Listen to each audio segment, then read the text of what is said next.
اس کائنات میں جتنی بھی چیزیں ہیں ان کے لیے اللہ نے یہ لفظ استعمال کیا وَسَخَّرَ لَكُمْ، یہ ساری کائنات تمہارے لیے مسخر ہے. مسخر کا مطلب یہ تمہاری ملازم ہے، یہ تمہارے کام میں بولیں جتی ہوئی ہے. اتنی بڑی بڑی چیزیں اللہ نے بنائی نا، سورج کتنا بڑا بنایا، کتنا عالی شان، اس کو بھی کہا وَسَخَّرَ لَكُمُ الشَّمْسَ وَالْقَمَرَ، یہ بھی تمہارا ملازم ہے. سورج بھی کس کی خدمت میں ہے؟ بولو تمہاری. اب ان کی اپنی نہیں چلے گی. دیکھو اپنی اس کی چلتی ہے جس کے پاس سوچنے کے لیے کھوپڑی ہوتی ہے. فوج میں جب کمیشن آفیسر بھرتی ہونے کے لیے سلیکشن کا ٹائم آتا ہے تو عام جو رنگ روٹ ہوتا ہے نا فوجی، اس کی فزیکل فٹنس کو زیادہ فوکس کیا جاتا ہے جہاں تک ہماری نالج ہے. آفیسر کی مینٹلی فٹنس کو زیادہ فوکس کیا جاتا ہے. ISSP کا جو امتحان ہے اس میں آپ کے دماغ کا ٹیسٹ زیادہ لیا جاتا ہے، ایسے ایسے سوال پوچھے جاتے ہیں. ایک صاحب نے مجھے کہا ایئر فورس میں وہ کمیشن آفیسر بھرتی ہونے کے لیے گئے، انٹرویو میں ان سے پوچھا گیا کہ تمہاری کوئی بہن ہے؟ انہوں نے کہا ہاں ہے. کہا میں شادی کرنا چاہتا ہوں. جو خر دماغ ہوگا ایک دم کھوپڑی اس کی گھوم جائے گی نا، وہ تم نے مجھے یہاں فوج میں بھرتی کرنے کے لیے بلایا ہے یا بہنوں کے رشتے مانگنے؟ یہ کھوپڑی گھومنا اس کی علامت ہوتی ہے کہ یہ آفیسر بننے کے قابل. بولو نا یار کیا ہو گیا، یہ نہیں ہے. یہ پھر ہر جگہ کھوپڑی ہی گھومتی رہے گی اس کی. ادھر سے دشمن ملک کا جہاز آئے گا، اس کی کھوپڑی گھوم جائے گی، کوئی پلاننگ کے بغیر جا کے اس کو اڑا دے گا، پتہ چلا اور لینے کے دینے پڑ گئے. کھوپڑی اس کی گھومی، ایک جہاز کو ہٹ کرنا اس نے 25-30 ویسے ہی اڑا دیے. تو جس کی کھوپڑی گھومتی ہے وہ آفیسر بننے کے قابل. بولو بات سے بات نکلتی ہے، کیا کروں. یہ میں انٹرویو بھی مکمل کروں گا. اس نے جواب کیا دیا آگے سے، بڑا خاندانی جواب دیا. جواب تھوڑی دیر بعد میں، تاکہ اس سے پہلے کی باتیں آپ لوگ پھر میری توجہ سے سن لیں. یہ خوب سمجھ لیں، کھوپڑی گھومتی ہے نا جس کی بات بات پر، وہ قیادت اور لیڈرشپ کے قابل نہیں ہوتا. خوب سمجھ لیں، اللہ نے مرد کو گھر کا لیڈر بنایا کہ نہیں بنایا؟ سربراہ بنایا کہ نہیں بنایا؟ اگر اس کی کھوپڑی گھوم رہی ہے نا بار بار، یہ گھر چلانے کے قابل نہیں ہے. یہ طلاقیں دے گا، گھر تباہ کرے گا. کل کا کیس ہے، ایک صاحب آئے اور بتایا کہ بہنوئی نے کھڑے کھڑے بہن کو 3 طلاقیں دے دیں. لوگ پھر بیچارے ٹینشن میں ہوتے ہیں، رو رہے ہوتے ہیں، گھر تباہ ہو گیا بہن کا، سسٹر کا. میں نے ان کو تسلی دی. میں نے کہا دیکھو آپ کا جو بہنوئی ہے، بات ذرا سی تھی اور منہ پہ کنٹرول نہیں، یہ دھڑ دھڑ نکال دی. اب جو اسلام پہ اعتراض کرنے والے لوگ ہیں نا، وہ تو بڑے آرام سے اعتراض کر لیتے ہیں کہ یار اتنا ہنستا بستا گھر بچے، 3 لفظوں پہ اسلام نے اس کو ختم کر دیا. 3 لفظوں پہ. لیکن آپ کو پتہ ہے کہ اسلام کی حکمت کیا ہے اس میں؟ اسلام نے در حقیقت اس میں بتا دیا ہے کہ جو غصے میں زبان پہ کنٹرول نہیں کر سکتا، اس میں یہ ایبیلٹی، یہ قابلیت ہے ہی نہیں کہ وہ گھر چلا سکے. گھر چلانا برداشت والے لوگوں کا کام ہے. تبھی تو قرآن کہتا ہے کہ وَمَن يَتَّقِ اللَّهَ يَجْعَل لَّهُ مَخْرَجًا، جو اللہ سے ڈرتا ہے. ڈرتے کا مطلب ان آیتوں میں کیا ہے؟ زبان پہ غصے کے وقت کنٹرول کرتا ہے، دھڑ دھڑ طلاقیں نہیں نکالتا. اللہ اس کے لیے مصیبتوں سے نکلنے کے راستے رکھتے ہیں. جو نہیں ڈرتا اللہ سے، بریکیں فیل ہیں اس کی، تو وہ اپنی جان پہ ظلم کرتے ہیں. تو میں نے ان سے کہا جس آدمی کو غصے میں اپنی زبان پہ اتنا بھی کنٹرول نہیں ہے کہ دھڑ دھڑ طلاقیں نکال دیں، کل اس سے کیا توقع کی جا سکتی ہے؟ کل وہ اس کا سر بھی پھاڑ سکتا ہے. آج بڑے آرام سے طلاقیں دے کے کہہ دیتے ہیں یار میں غصے میں پاگل ہو گیا تھا. بھائی تیرے ہاتھ میں بندوق ہوتی تو بندوق سے مار دیتا. بڑے آرام سے کہہ دیتا میں غصے میں، بولو پاگل. تو میں نے کہا کہ یہ جو دھڑ دھڑ دھڑ 3 طلاقیں نکال دیں، اب بڑے آرام سے گھننا بنا ہوا کہہ رہا ہے کہ یار مسٹیک، بائی مسٹیک، غصہ کہہ رہا ہے نا. کل یہی آدمی چاقو مار دے گا، کہے گا یار میں غصے میں کیا ہو گیا تھا، پاگل. اور ہو رہے ہوتے ہیں لوگ. کل یہی گولی مار دے گا اور غصے میں، اور کرتے ہیں لوگ. اب تو میڈیا اتنا فاسٹ ہو گیا ہے، سوشل میڈیا ہر چیز لوگوں کے سامنے لا کے رکھ دی. آپ نے کچھ وقت پہلے واقعہ نہیں دیکھا؟ معصوم دودھ پیتی بچی رو رہی ہے، باپ غصے میں آ کے اس کے گولی مار دیتا ہے. یہ ہو رہے ہیں واقعات. تو ایسا آدمی اگر غصے میں طلاقیں نکال دے اور شریعت کمپرومائز کا دروازہ بند کر دے، خدا کی قسم یہ زیادہ بہتر ہے. یہ زیادہ بہتر ہے بنسبت اس کے کہ کل یہ بیوی کے گولی مار دیتا. کل چاقو مار دیتا, کل منہ توڑ دیتا, اس کا بازو توڑ دیتا. اللہ کی حکمتوں اور مصلحتوں کو پورے طور پر اللہ کے علاوہ کوئی بھی نہیں سمجھ سکتا. ہمارا علم ناقص, ہماری نالج ناقص. اللہ جب قانون بناتا ہے تو ساری دنیا کو دیکھ کے بناتا ہے, کسی ایک شخص کے مفاد نہیں دیکھتا. اللہ میاں نے جو مرد کو گھر کا سربراہ بنایا اور اسے 3 فائر چیمبر میں ڈال کے دے دیے کہ اسی سے پتہ چل جائے گا کہ تو گھر بسا سکتا ہے یا نہیں بسا سکتا. اور یہ رائٹ عورت کو نہیں دیا کیونکہ وہ جذباتی ہوتی ہیں. ان کو اگر یہ رائٹ دے دیا جاتا نا دھڑ دھڑ طلاقیں, تو ہم سارے بیوہ ہو کے بیٹھے ہوئے ہوتے ابھی. حقیقت عورت کی یہ نیچر ہے, یہ ماہر نفسیات کہتے ہیں, صرف اسلام نہیں کہتا. وہ غصے میں ایک دم ہائپر ہوتی ہے. یقین نہ آئے خواتین کو غصہ آتا ہے جب میں ایسی باتیں کرتا ہوں, کیوں ہائپر ہوتے ہیں, ہم تو برداشت ہے. بھائی دیکھو, رونا پہلے کس کو آتا ہے؟ عورت کو آتا ہے. اس کا مطلب آپ ہائپر زیادہ ہیں, اور زیادہ رونا آتا ہے, اور وہ ختم بھی جلدی ہوتا ہے. میت پہ آپ دیکھ لیں, باپ کا انتقال جب ہو جائے تو بیٹیاں زیادہ رو رہی ہوتی ہیں, بیٹے کم. لیکن تھوڑے دنوں کے بعد آپ دیکھیں گے, عام طور پہ قاعدہ کلیہ نہیں ہے, بیٹے غم جلدی بھولتے نہیں ہیں, بیٹیاں جلدی بھول جاتی ہیں. یہ اللہ کا بنایا ہوا نظام ہے, اسی میں خیر ہے. اور یہ ماہر نفسیات کی بات میں کر رہا ہوں, یہ جو میں نے, یہ ہوائی بات نہیں ہے. ماہر نفسیات, امریکہ سے ایک کتاب چھپی تھی,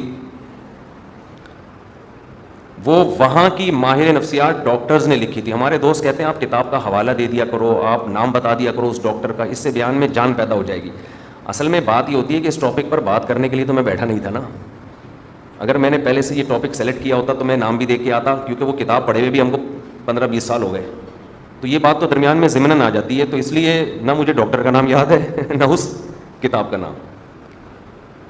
تو کوئی پوچھے گا تو تحقیق کر کے پھر ہم بتا دیں گے یہ کتاب تھی. یعنی آپ یہ نہیں کہہ سکتے کہ یہ تو کسی کتاب میں نہیں لکھا, یہ جو میں بات کر رہا ہوں یہ کسی کتاب میں لکھا ہے. یہ نہیں آپ کہہ سکتے کہ مفتی صاحب آپ جو باتیں کر رہے ہیں یہ تو کسی کتاب میں نہیں لکھا, یہ کسی کتاب میں لکھا ہوا ہے. تو ماہر نفسیات لیڈی ڈاکٹر USA یا UK کی, یہ اس کی رپورٹ ہے کہ عورت میں بھولنے کا عنصر مردوں کی نسبت زیادہ ہے. عورت غم کو بھی جلدی بھولتی ہے اور محبت کو بھی جلدی بھولتی ہے. قرآن حدیث تو کہتے ہیں یہ, لیکن لوگ قرآن حدیث کو کہاں مانتے ہیں, لبرل طبقہ. ماہر نفسیات کہتے ہیں یہ, یہاں کے نہیں وہاں کے. انہوں نے مثال دی ہے کہ میاں بیوی میں جب سیپریشن ہوتی ہے نا, محبت اگر ہو تو مرد بیوی کو بہت عرصے یاد رکھتا ہے, عورت بہت جلدی بولو بھول جاتی ہے. وہ نئے میاں کے ساتھ ہنسی خوشی زندگی گزار رہی ہوتی, پرانا والا اس کو, وہ پرانے والے کو اپنی پرانی والی یاد آتی رہے گی بہت عرصے تک. یہ نیچر ہے, اور یہ اللہ نے نیچر بنائی ہے نظام کو چلانے کے لیے. اگر عورت بھی نہیں بھولتی نا تو پھر وہ نئے مرد سے وفا نہیں کرتی.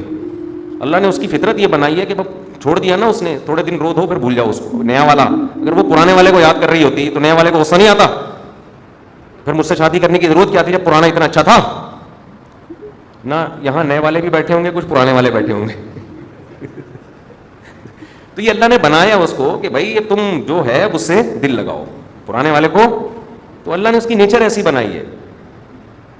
پھر کمزور ہے تو اس پہ زیادہ بوجھ نہیں ڈالا. اگر وہ زیادہ یاد رکھے گی تو ٹینشن میں جائے گی نا, ٹینشن میں جائے گی, تو اس لیے وہ ہائپر ہوتی ہیں بہت جلدی. تو سب نہیں ہوتی جو بیان سن رہی ہیں وہ بہت ماشاءاللہ ان میں تو آپ کو پتہ ہے جذبات کنٹرول میں, اور جو مرد میرا بیان سن رہے ہیں ان کی بات کر رہا ہوں, بہت اچھے ہیں. جو نہیں سن رہے وہ ہائپر ہو جاتے ہیں. تو خیر اصل بات جو میں یہ عرض کر رہا تھا کہ جو جلدی سے ہائپر ہونا, ایک دم ٹھا ٹھا ایک دم پاگل ہو جانا, سبھی ہوتے ہیں, ہم بھی ہو جاتے ہیں, ہم کوئی بہت زیادہ نیک نہیں ہے. ہم تو اس لیے بیان کر رہے ہیں کہ تاکہ اللہ ہمیں بھی توفیق عطا فرمائے. کئی دفعہ تو ہم نے ہائپر پنے کے خلاف بیان کیا ہے اور گھر جا کے ہم خود ہائپر ہو گئے ہیں. کھانا نہیں ملا, یہ کوئی ایسی بات کہتی, میں نے بتایا تھا نا, میں واش روم سے نکلا, الماری کا دروازہ کھلا ہوا تھا, میرا سر ٹکرا گیا. میں نے گھر میں بچوں سے کہا کہ بھائی یہ بیٹا کس نے الماری کھولی ہوئی ہے, سر ٹکرا گیا.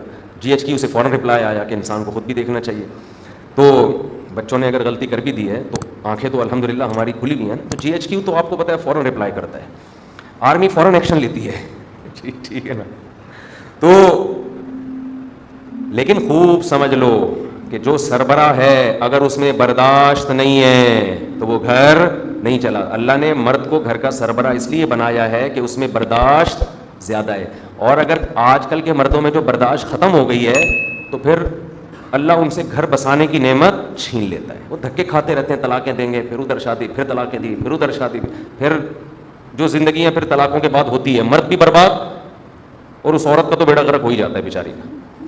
تو اس لیے یہ اسلام نے جو ہے نا بہت آسان بنا دیا ڈیورس کو, لیکن کہا ہے کہ یہ تمہاری زبان سے نکلے گا تو یہ چاقو ہے, یہ ریورس نہیں ہوگا. پہلے آپ دیکھ لو, ہم اپنے باپ دادا کو دیکھتے تھے, ماں باپ کو دیکھا, ہم نے اپنے بڑوں کو دیکھا, بڑی بڑی لڑائیاں ہوتی تھیں, غصے بھی ہوتے تھے, اختلاف بھی ہوتے تھے, زبان سے طلاق کا لفظ بولو نہیں نکلتا, یہ نہیں نکلتا تھا بھائی, یہ تو ہونٹ کو سی دیا ہے, یہ نہیں نکلے گا کچھ بھی نہیں. مائیں بچیوں کو کہتی تھی بیٹا ڈولی آئی ہے سسرال میں تو اب جنازے کی کھٹولی نکلے گی. اب کیا نکلے گی؟ جنازے کی چارپائی اٹھے گی, ایسے نہیں آ جانا وہاں. آج تو ایسے پاگل ہوئے ہیں یار, کھوپڑی گھومنے کو نا کمال سمجھا گیا ہے. یعنی نوجوان آدمی فخر سے بتا رہا ہوتا ہے اپنے دوستوں کو کہ دوست کو کہہ رہا ہوگا تجھے تو پتہ ہے تیرے بھائی کی کھوپڑی گھومتی ہے تو اسے کچھ سمجھ میں نہیں آتا. ابے یہ تو گدھے ہونے کی علامت ہے, یہ کوئی انسان ہونے کی علامت نہیں ہے. تیرے بھائی کی تو کھوپڑی گھومتی ہے, پھر تو مجھے دیکھتا ہی نہیں ہوں. میرے سامنے دیکھو اتنے کیسز آتے ہیں نا مختلف ڈیزائن کے لوگ, میں ملاقاتوں کا ٹائم دیتا ہوں نا, میں پتہ ہے اس نتیجے پہ پہنچا ہوں کہ انسان کی بربادی میں اس کی کھوپڑی گھومنے کا جتنا دخل ہے اتنا کسی اور چیز کا دخل نہیں ہے. کھوپڑی گھومنے سے ایسی ایسی غلطیاں کرتا ہے, لوگ میرے پاؤں میں گر کے رو رہے ہیں. ایسے ایسے کیسز آئے ہیں کہ حضرت ہماری کھوپڑی گھومی تھی, ہم نے یہ کر دیا, اب اس کے سائڈ افیکٹ اتنے زیادہ ہیں, مجھے کہہ رہے ہوتے ہمیں بچا لو, قتل کر دیا کسی نے کھوپڑی گھومی. ایسے کیسز ہیں. میں مبہم کردار کو مبہم رکھ کے واقعات سناتا ہوں تاکہ کسی کا ذہن نہ جائے. ایسے کیسز ہیں, کسی بات کوئی خبر ملی ایک دم ایکسائٹڈ ہو گیا, ایک دم جذباتی ہو گیا, اور پسٹل آج کل لوگ رکھ لیتے ہیں, آرام سے بھی لائسنس بن جاتا ہے, لے جا کے بندہ مار دیا. بندہ مارنے کے بعد جو بندوں کی طرف سے اور اس کے رشتہ داروں کی طرف سے ری ایکشن آیا, اب وہ برداشت بولو نہیں ہو رہا. اب وہ پاگلوں کی طرح زندگی برباد ہو گئی. کیسز ہو رہے ہیں, پولیس الگ پکڑ رہی ہے, بھاگ رہے ہیں کبھی ادھر کبھی ادھر. اب سوچ رہے ہیں کہ یار اس وقت غصے میں قابو کر لیتے, جس بندے کو مارا اس کو مارنا بنتا تھا یا نہیں تھا یہ تو ایک الگ بحث ہے. آپ تو یہ دیکھو کہ مارنا اگر بنتا بھی ہے تو مارنے کے بعد جو ری ایکشن ہوگا وہ آپ برداشت کر سکتے ہو؟ وہ کیسے برداشت کرو گے آپ؟ آپ بس یہ دیکھ رہے کہ میں کام صحیح کر رہا ہوں. کام صحیح نہیں, کام کا آگے ری ایکٹ کیا ہوگا؟ تپڑ ہے آپ میں. طلاق میں بھی تو یہی ہوتا ہے. آپ یہ دیکھ رہے ہوتے ہیں اس بیوی کو میں طلاق دوں گا, یہ تو بالکل خراب ہے, اس کو فوراً دے دو. دینے کے بعد جو ری ایکشن ہوگا, آپ کے بچوں کا کیا ہوگا, آپ آگے مسائل کھڑے ہوں گے, دوسرا رشتہ آپ کو چاہیے, یہ ساری چیزوں پہ غور کر لیا. لیکن نہیں جی, آپ کہاں غور کرو گے؟ آپ تو وہ ہو کہ آپ کی کھوپڑی گھومتی ہے تو آپ کو کچھ نظر نہیں آتا. تو آپ اپنی کھوپڑی تو گھوم گئی ہے, اب جن کی نہیں گھومی تھی ان کی بھی لا کے سارا دن گھما رہا ہوگا بیٹھے. نبی صلی اللہ علیہ وسلم نے فرمایا نا, ایک صحابی کو بار بار یہ حدیث بیان کرتا ہوں کہ ان فیک خصلتین یحبہم اللہ ورسولہ, تمہارے اندر دو خاصیتیں ایسی ہیں جس کو اللہ اس کے رسول بہت پسند کرتے ہیں. یہ بار بار میں حدیث, مجھے اس حدیث کے بیان کرنے پہ بڑا مزہ آتا ہے. ہمارے نبی کسی کے چہرے پہ تعریف کر رہے ہیں, حالانکہ نبی نے چہرے پہ تعریف سے منع کیا ہے, لیکن یہ اتنی پیاری صفات تھی ان صحابی کے اندر کہ نبی خود منع کرنے کے باوجود ان کے چہرے پہ تعریف کر رہے ہیں. بعض چیزیں ایسی ہوتی ہیں کہ عام قاعدے سے وہ مستثنی ہو جاتی ہیں. بھائی یہ تو ایسی خاندانی صفت ہے کہ یہ تو ہم بیان کریں گے تاکہ ان کی حوصلہ افزائی ہو, یہ چھوڑ نہ دیں. اور میں کسی کے چہرے پہ اس کی تعریف کروں, غلطی ہو سکتی ہے. بھائی ہم انسان ہیں, کوئی وہی تھوڑی ہے, ہمارا تجزیہ ہے, صحیح بھی ہو سکتا ہے اور غلط بھی. نبی جب تعریف کریں تو اسٹیمپ لگا دی.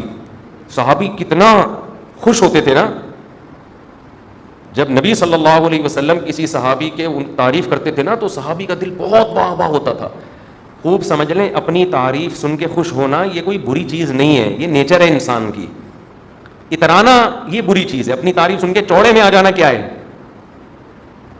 ابے بھائی آپ جب آج کل کسی کے سامنے اس کی تعریف کرو نا, کہہ رہے میرے پہ کوئی اثر نہیں پڑتا, کوئی میری تعریف کرے میری برائی کرے, اس کا مطلب تو گدھا ہے, تو انسان نہیں ہے. انسان پہ اثر پڑتا ہے, اس کی برائی کرو تو غصہ آئے گا, مطلب برا لگے گا اس کو, تعریف کرو تو اس کو خوشی. تو خوشی ہونا یہ نیچر ہے. ہاں بات یہ ہے کہ آپ اترانا نہ شروع کر دیں اور اپنی اوقات نہ بھول جائیں. بعض دفعہ آپ کسی نے آپ کے سامنے تعریف کی, آپ میں یہ کوالٹی بہت اچھی ہے, اگر آپ میں واقعی ہے تو آپ بولو بھائی اللہ کا فضل ہے, اللہ کی دین ہے. اپنی اس نسبت کس کی طرف کر لو, اللہ کی طرف. اور دوسرا کام یہ کرو کہ اپنی برائیوں سے نظر نہ ہٹاؤ. آدمی اپنی تعریفیں سن کے اپنی خامیوں کو بھول جاتا ہے, یہ ایک خطرناک کام ہوتا ہے. تو اس لیے اگر کوئی آپ کی تعریف کرے تو ایسے لوگ اپنے سامنے رکھا کرو جو آپ کی برائیاں بھی کرتے رہیں, تاکہ بیلنس رہے. بیلنس تو بہت ضروری ہے نا, بیلنس ہی ختم ہو گیا کال کرنے کے قابل رہتے ہو آپ, یہ وہ والا بیلنس نہیں ہے, یہ دوسرا بیلنس ہے. تو ایسے لوگ بھی رکھو, اگر کوئی تعریف کر رہے ہیں تو آپ کی برائی بھی کر سکے. اب اس میں انسان کو اگر تکلیف ہوتی بھی ہے تو تھوڑی دیر برداشت کر کے سن لے, یہ سوچ لے کہ شاید یہ صحیح کہہ رہا ہو سکتا ہے یہ, اور آپ دیکھو کہ غور کرو گے تو لگے گا کہ واقعی یہ صحیح کہہ رہے ہیں. تو خیر میں عرض کر رہا تھا کہ جو بھی سربراہ ہوتا ہے نا گھروں میں, یہ ہائپر ہونا, ہاں ہو ایک دم غصے میں پاگلوں کی طرح, تو یہ آدمی گھر بسانے کے قابل بولو نہیں ہوتا. اس لیے اللہ نے مرد کو ڈیورس کا حق بھی دیا, الفاظ بھی اس کو دے دیے زبان میں, اور اب کہہ دیا کہ یہ چلانا ہے, برداشت کرنا ہے. یہ طلاق کے الفاظ جذبات میں نکالنا خود اس کی علامت ہوگی کہ یہ آدمی گھر بسانے کے قابل نہیں ہے, یہ پاگل ہے.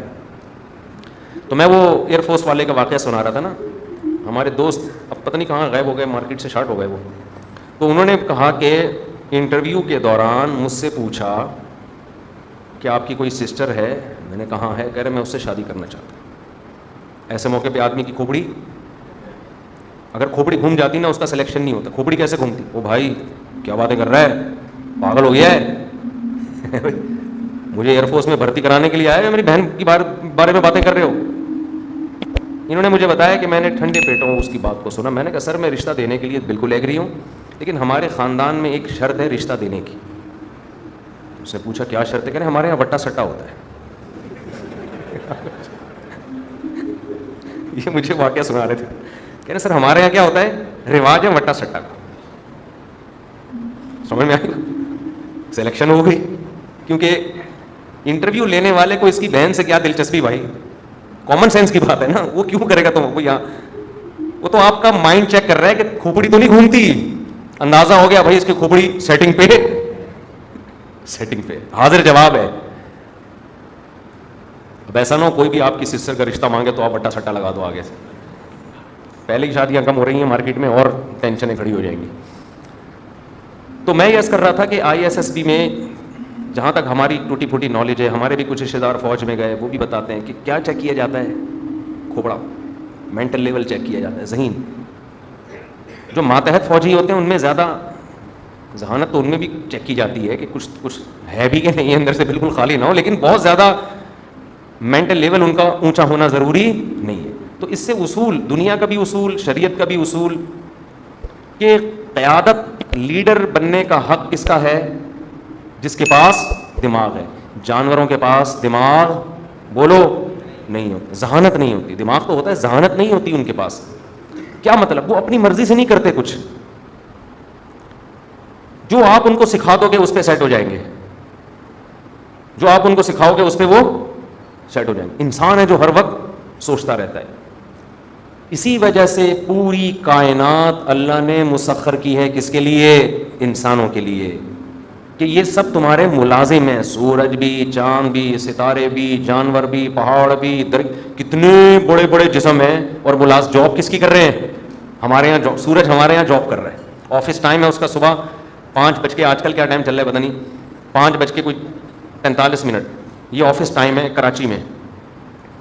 5:45 پہ اس کو رجسٹر میں حاضری لگانا بولو ضروری. اتنی بڑی چیز ہے یار, زمین سے لاکھوں گنا بڑا ہے. ہماری تو کوئی 5 روپے کی اوقات نہیں ہے سورج کے سامنے, تھوڑا سا قریب آئے تو پگھل کے مر جائیں ہم لوگ. یہ ایتھیس لوگ جو ملحد ہیں نا, یہ یہی تو اعتراض کرتے ہیں کہ مذہب کہتا ہے یہ ساری کائنات انسان کے لیے, تو کہہ رہے ہیں انسان کی تو 2 فٹ کی اوقات نہیں ہے اس میں, اتنی بڑی بڑی کائنات, اس میں زمین ایک ذرے کی حیثیت نہیں رکھتی اور اس میں انسان ایک چیونٹی کی, تو خدا اس انسان کو اتنا لفٹ کیوں کرا رہا ہے؟ یہ ایتھیسٹ لوگ نا, ملحد لوگ اعتراض کرتے ہیں. اس اعتراض کا یہی جواب ہے کہ انسان کی جسامت کو نہ دیکھو, خدا کس کو فوکس کرتا ہے؟ انسان کے مائنڈ کو, دماغ کو. یہ بہت بڑے بڑے ہیں لیکن ان میں کھوپڑی, یہ لاسانی کے کٹے ہیں. دیکھو آپ کے ہاں ایک دبلا پتلا سا انسان آیا, میں ایک مثال دیتا ہوں ڈاکٹر ذاکر نائک کی, تھوڑے سے دبلے پتلے سے ہیں نا وہ. آپ کے ہاں ڈاکٹر ذاکر نائک آئے ملاقات کے لیے, اتفاق سے آ گئے, نوک کیا دروازہ, جی میں ڈاکٹر ذاکر نائک. آپ خوشی سے پاگل ہو جاؤ گے نا, ابے یار ڈاکٹر صاحب آپ پہلے تو دیکھو مجھے خواب تو نہیں آ رہا. یہی ہوگا نا بھائی, خواب تو نہیں آ رہا.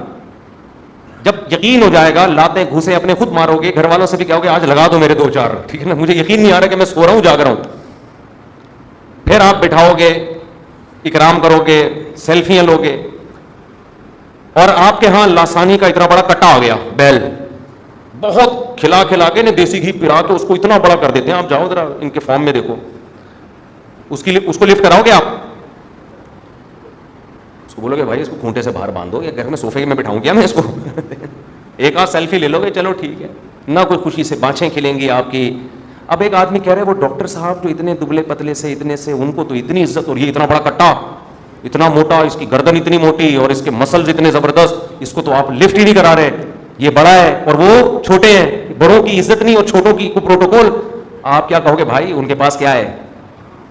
یہ تو صرف جسہ ہے, یہ جو لاسانی کا کٹا, اس کو ڈبل بھی کر دو گے تو اس سے زیادہ عزت اس کو نہیں ملے گی. ہاتھی بھی آ جائے نا اس کی جگہ, یہی پروٹوکول, گھر کے باہر کھونٹے سے باندھو, 5 روپے دے کے بچوں کو سواری کروانا شروع کرا دو.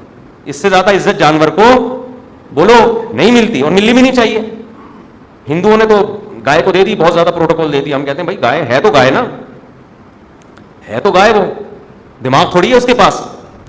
تو جو ملحد لوگ کہتے ہیں اتنی بڑی کائنات, اس میں انسان تو چیونٹی کی حیثیت بھی نہیں ہے, تو پوری کائنات اس چیونٹی کے لیے بنائی ہے, یقیناً بنائی ہے, اس لیے کہ اس چیونٹی جیسے انسان کے پاس دماغ ہے, سوچتا ہے, اس میں شعور ہے. اور انسان کے علاوہ, انسان اور جنات کے علاوہ جو مخلوقات ہیں ان کے پاس اپنی مرضی کا دماغ نہیں ہے. دماغ تو ہے, اپنی مرضی والا نہیں ہے, اس میں پہلے سے سافٹ ویئر انسٹال کیے ہوئے ہیں کہ کیا کرنا ہے اس نے, وہ اسی ٹریک پہ چلتے رہتے ہیں. وہ آپ کے تابع ہیں, انہیں کچھ آپ سکھا دو تو سیکھ لیں گے, باقی خود سے کچھ نہیں ہے ان کا. دیکھو نا انسان نے جانوروں کا کیسا بیڑا غرق کیا ہے. مرغیاں ایک زمانے میں انڈوں پہ بیٹھا کرتی تھیں, پتہ نہیں ان کی نسلیں بگاڑ بگاڑ کے انڈے ہی رہی جا رہی, بیٹھ رہی انڈوں پہ, آٹو پہ کر دیا اس کو. مجھے تو پرندے پالنے کا شوق ہے نا, جانور, مرغیاں شرغیاں. تو مجھے کسی نے بتایا مفتی صاحب ایسی مرغی آ رہی ہے سال میں 365 دن ہے, 360 دن انڈے دے گی, وہ صرف 5 دن کا بمشکل نہ ہوگا. بھائی میں نے کہا انڈا بننے میں ٹائم لگتا ہے یار, اتنے پروٹین ہوتے ہیں اس میں. پہلے زمانے میں مرغی جب اپنے اسٹائل سے چلا کرتی تھی, 8 انڈے دیے, 10 انڈے دیے, 12 انڈے دیے, اب وہ کہتی تھی چلو اب انڈوں پہ بیٹھو, ان سے چوزے نکالو, پھر میں ماں بنوں گی, پھر بچوں کو لے کے گھومیں گی. انسان کو مرغی کا یہ عمل بالکل بھی پسند بولو نہیں. انسان نے کہا مجھے راستے میں روز انڈا کھانا ہوتا ہے, اور یہ اعتکاف میں جا کے بیٹھ گئی. 21 دن تک یہ اعتکاف میں بیٹھی رہی. جیسے گھر میں کوئی بچہ نالائق ہوتا ہے نا, بعض دفعہ وہ اعتکاف میں اسی چکر میں بیٹھتا ہے کام کاج سے میری جان چھوٹ جائے. بعض تو اخلاص میں بیٹھ رہے ہوتے ہیں, بعض اس لیے کہ 10 دن کی تو فرصت ملے گی, اور بعض میاں اعتکاف میں بیٹھے ہوئے ہوتے ہیں کہ چلو یار بیگم سے بھاگنے کا ایک بہت بہترین آپشن ہمارے پاس آیا ہے, اس لیے بھی اعتکاف میں بعض لوگ بیٹھتے ہیں. تو اب کیا تھا, انسان کو مرغی کا یہ عمل بالکل بھی پسند نہیں آیا کہ یہ 21 دن انڈوں پہ بیٹھے گی تو تیرا باپ انڈے دے گا اس دوران, انڈے کہاں سے لاؤں گا میں, بزنس کیسے ہوگا. انسان نے مرغی میں تصرفات کرنا شروع, ادھر کی نسل اٹھا کے اس سے کراس کیا, وہ بالکل قوم خاندان امریکہ کی مرغی کو جاپان کے مرغے سے کراس کرا دیا, پھر جو نسل آئی اس کو تھائی لینڈ لے جا کے اس مرغی سے کراس کرا دیا. پھر وہاں مرغے بھی حیران ہے یار, نئے نئے رشتے آ رہے ہیں, پتہ نہیں کہاں سے, ایسے تو ہم نے کبھی خواب میں بھی نہیں سنے. ایسی بریڈ لے کر آئے اور ایسی نسل لے کر آئے کہ مرغی گن پوائنٹ پہ کیا کر رہی ہے, انڈے پہ انڈا, کڑکی نہیں ہو رہی. ماں کی ممتا کا جذبہ اس سے نکال دیا. چوزے بھی بغیر ماں کے پیدا ہو رہے ہیں. ونس اپون اے ٹائم چوزے پیدا ہوتے ہی اپنی ماں کی باہوں میں آتے تھے, پروں میں گھستے تھے. اب چوزا بھی پیدا ہوتے ہی انکیوبیٹر میں پیدا ہو رہا ہے, وہ اس کے بعد کہہ رہا ہے پتہ نہیں نہ میرے باپ کا پتہ چل رہا ہے, نہ مجھے میری ماں کا پتہ چل رہا ہے. کیوں؟ اس پہ مرضی کس کی چل رہی ہے؟ انسان کی چل رہی ہے, ان کی اپنی مرضی. یہ فارمی مرغی کو دیکھ لو یار, بڑی ہماری مرضی سے ہو رہی ہے. ہمارے اپنے بچے ہماری مرضی سے بڑے نہیں ہو رہے. ہم چاہ رہے ہیں بڑے ہو جائیں. وہ میں اکثر بتاتا ہوں, ایک آدمی نے ٹھیک نہیں عورت سے شادی کر لی, چھوٹے قد کی خاتون سے. اب بچے اتنے سے نا, اب یہ دیکھ رہا ہے یار پچھلے سال اتنے تھے, اس سال بھی اتنے کے اتنے ہی ہیں, اسپیڈ ہی نہیں ہے ان کے بڑھنے کی. یہ تبتا رہتا تھا. ایک دن اس نے اپنی بیوی کو دیکھا, ان کو کھانا کھلا رہی ہے, بیٹا جلدی سے کھاؤ کھاؤ بڑے ہو جاؤ گے. یہ جل کے کہتا ہے یہ بڑے نہیں ہوں گے, یہ اتنے کے اتنے ہی رہیں گے. ان کے ساتھ کے پودے لایا تھا وہ بڑے ہو گئے ہیں. کہہ رہا ہے مجھے تو ڈر ہی اور چھوٹے نہ ہو جائے کہیں. تو ہمارے اپنے بچے ہماری مرضی سے بڑے نہیں ہو رہے, مرغیاں ہماری مرضی سے ہے. پہلے مرغی 6 مہینے میں اتنی, پھر 1 سال میں اتنی, 1.5 سال میں جا کے سال میں انڈے. اب آپ دیکھو مرغیوں میں کیا حشر کیا ہے, وہ اتنے سے پنجرے میں 6 مہینے میں اتنی بڑی وہ ہماری مرضی سے ہو رہی ہے. تو یہ میں اتنی لمبی چوڑی ڈیٹیل بار بار میری بیان کے بجائے تمہید میں ہی بہت ٹائم نکل جاتا ہے, تاکہ دماغ میں یہ بات اچھی طرح سے بیٹھ جائے کہ اس دنیا میں مقصود کائنات انسان ہے, جانور نہیں ہے. فوکس انسانوں کو کرو, جانوروں کو نہیں. وہ جانور پالو جو تمہارے فائدے کے ہیں, جو فائدے کے نہیں ہیں ان کو نہیں پالو. تو خیر عرض یہ کر رہا تھا میں کہ جانوروں کی اپنی کوئی لائف نہیں ہوتی, وہ ہمارے ملازم ہیں, وہ ہمارے غلام ہیں, ہم جیسا چلائیں گے ویسا وہ. اب دیکھو ہم نے کل اپنی 3 بطخیں کاٹ دی. 3 بطخیں میں لے کر آیا تھا, وہ گندگی کر رہی تھیں, مرغیوں کے پانی میں گھس رہی ہیں. 1 ہفتے میں ہمیں اندازہ ہو گیا کہ بطخ کسی اور جانور کے ساتھ نہیں پالی جا سکتی, اس کو بالکل سیپریٹ انتظام. تو سیپریٹ تھا نہیں ہمارے پاس, تو ہم نے کہا جس سے خریدی ہے اس نے ہمیں پہنائی, ہم واپس اس کو پہنا دیں. تو وہ پہن نہیں رہا تھا واپس. تو پھر اب ہمارے پاس یہی حل تھا کہ ہم کاٹ کے ذبح کر کے کھا جائیں. یہی حل تھا نا. تو کیا یہ ظلم ہے؟ بولو بھائی. درس تو آ رہا تھا ہمیں بھی یار بیچاری بچے ہیں, لیکن کیا کریں اس کا بھی. ان کو پال لو یا اپنے بچوں کو پال لو. گند کر رہی ہیں بیٹیں اتنی بڑی بڑی, جہاں پانی نظر آ رہا ہے مرغیوں کا پانی بھی خراب کر رہی ہیں. تو میں نے کہا یار یا تو سیپریٹ انتظام اب نہیں ہے, یا تو ان کے لیے کوئی الگ پلاٹ خریدے جا کے آدمی, نہیں ہے تو پھر حل یہی ہے یہ ہماری خدمت کے لیے ہیں, ہم ان کی خدمت کے لیے نہیں ہیں. ہم جو ان کی خدمت کر رہے تھے اپنے لیے کر رہے تھے, ہمارے کام کی نہیں ہے. میں نے لڑکوں سے کہا, میں سب کہہ رہے ماشاءاللہ بڑی اچھی بطخیں. میں نے کہا آج عصر کے بعد ان بطخوں کا جنازہ ہے. میں نے سب کو یہی کہہ رہے ہیں کیوں؟ میں نے کہا بس آج ان کا جنازہ ہے, کیونکہ ابھی ہماری خدمت نہیں کر رہی, اپنی خدمت ہم سے زیادہ لے رہی. تو جب جانور آپ سے خدمت لے اور آپ کو آؤٹ پٹ نہ دے تو اس کا حل کیا ہے؟ ذبح کر کے کھا جاؤ. اس کو پھینکو نہیں, ضائع نہ کرو. ذبح کر دی. اب 3 چوپر بھرے میں, ایک تو پکا کے قلم کھا گئے. بطخ کا گوشت ہوتا بھی بڑا مزے کا ہے, فل آف پروٹین ہے, لیکن پکانے والا ہونا چاہیے اس میں, کیونکہ ہیک ہوتی ہے. تو ادرک لہسن ذرا صحیح طرح سے ڈال کے اس کی ہیک ختم کریں, مزہ نہ آئے پیسے واپس. تو میرے بھائی اصل اس کائنات میں کون ہے؟ اب تو جانوروں کو بھی مقصود بنا لیا ہے. آسٹریلیا میں گیا, وہاں اتنے بڑے بڑے ہسپتال الگ سے جانوروں کے, کینگرو کوئی ٹکر ہو جائے تو اس کو آپ ہاسپٹل لے کے جائیں, اس کی ہڈی جوڑتے ہیں. ٹھیک ہے یہ کوئی غلط نہیں ہے. نبی صلی اللہ علیہ وسلم نے فرمایا ان اللہ کتب الاحسان علی کل شیء, جس مخلوق کے ساتھ بھی اچھا سلوک کرو گے اس پہ اجر ملے گا. یہ تو کوئی بری بات نہیں ہے, لیکن اس کی وجہ سے آپ اپنے اہم کاموں میں رکاوٹ بننا شروع ہو جائیں. یوٹیوب پہ ایک ویڈیو دکھائی, ایک بچی نے پورے کراچی سے جو جتنی یتیم اور بیوہ قسم کی بلیاں ہیں جو لاچار تھیں, ساری بلیاں لا کے گھر میں پال لی ہیں. بلیوں کا فارم بن گیا گھر کے اندر. ان کا کام یہ, کوئی بلی گاڑی کے نیچے آئی, ٹانگ ٹوٹ گئی, اس کو اٹھا کے گھر لاؤ, اس کی مرہم پٹی ہو رہا ہے. تو اب یہ جو آپ اپنی صلاحیتوں کو اس میں استعمال کر رہے ہو, یہ شریعت میں پسندیدہ کام نہیں. اس میں آپ کا ٹائم, آپ کا پیسہ اتنا صرف ہو رہا ہے, یہ پیسہ آپ انسانوں پہ صرف کرتے. چھوڑ دو بھائی اس کو, یہ فطرت کا حصہ ہے. کوئی بلی گاڑی کے نیچے بھی آئے گی, کوئی ٹانگ بھی ٹوٹے گی, کوئی گٹر میں بھی, چھوڑ دو اس کو. ہاں کہیں کوئی دیکھا آپ نے, کوئی خود جانور پہ ظلم نہ کریں. کوئی ایک آدھ کے ساتھ, جیسے وہ حدیث میں آتا ہے کہ ایک شخص نے کتے کو پانی پلایا, اللہ نے بخش دیا. اب یہ تو نہیں کہ اس نے کتا سینٹر کھول لیا. کوئی کیا خیال ہے, کوئی ٹرسٹ کھول لیا کہ جتنے پیاسے کتے ہیں ہمارے یہاں فی سبیل اللہ ان کو روح افزا پلایا جاتا ہے. ایسا تھوڑی کیا تھا. یا یہ حدیث سن کے کیا صحابہ نے کتے سینٹر کھول لیے تھے؟ بس ایک بتا دیا بھائی, کسی جانور کو اگر آپ دیکھ رہے ہیں تکلیف میں تو اس کی تکلیف دور کر دیں بس. کتا سینٹر کھولنے کا کہیں بھی نہیں ہے کہ صحابہ کرام نے پھر آگے باقاعدہ سینٹر کھولے ہوئے ہوں کہ جو محلے کا کسی کو کتا نظر آئے جس کو خارش کی بیماری ہے یا اس کے کوئی زخم ہو گیا, تمام احباب سے گزارش ہے الفلاحیہ مسجد سے رابطہ کریں, سارے کتے آ رہے ہیں یہاں پہ جی. تو اپنی صلاحیتوں کو انسان کس پہ خرچ کرے؟ انسانوں پہ. مقصود کائنات جانور نہیں ہے بلکہ کیا ہے؟ انسان ہے. غیر مسلم تو آخرت کو مانتا نہیں ہے نا, اس لیے وہ یہ چیزیں نہیں سمجھ میں آئیں گی اس کی. جو آخرت کو مانتے ہیں, مذہب کو مانتے ہیں, ان کو تو ان چیزوں کو ماننا پڑے گا. سمجھتے ہو گے نہیں سمجھتے؟ تو انسان بات گھوم پھر کے وہیں آئی. گھڑی خراب ہوئی ہوئی ہے, مجھے صحیح ٹائم کا کیسے پتا چلے گا بھائی؟ اپنی گھڑی بھی بھول آیا ہوں گھر میں. 15 منٹ تو ہے, مجھے تو اس کو صحیح کریں نا کوئی, یا کچھ رکھ دیں واچ یہاں. اچھا اس خوشی میں پانی تو پلا دیں تھوڑا سا ٹھنڈا گرم ملا کے. تو انسان کو اللہ نے بنایا ہے, وہ اپنے دماغ سے سوچتا ہے. وہ اگر اچھا کر رہا ہے اس پہ ثواب ملے گا, کیونکہ وہ مجبور ہو کے نہیں کر رہا, وہ اپنی مرضی سے کر رہا ہے. کتا وفا اپنی مرضی سے نہیں کر رہا, آپ وفا کر رہے ہو اپنی مرضی سے.